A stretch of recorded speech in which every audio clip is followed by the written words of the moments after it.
In today's video, I'm going to show you how to export your AnyDesk address book step by step so you can quickly save your contacts and keep them organized for backup, migration, or sharing across devices. If you manage a team or use AnyDesk regularly, this is a really useful process to know because it helps you stay in control of your remote access list without having to rebuild it manually. If this video helps you out, make sure to hit the like button, subscribe to the channel, and turn on notifications for more simple software tutorials like this one.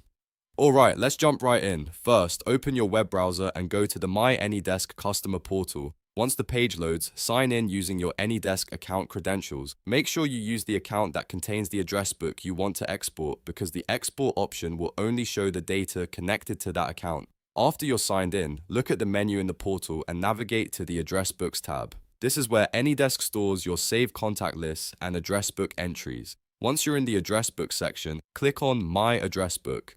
This opens the specific address book you want to export. Now, on the address book page, look for the Options button. Click Options to reveal the available actions for that address book. From the menu that appears, select Export Entries. This tells AnyDesk that you want to download the contents of the address book instead of editing it online. After that, a save window will appear and you'll be asked to choose a location on your computer.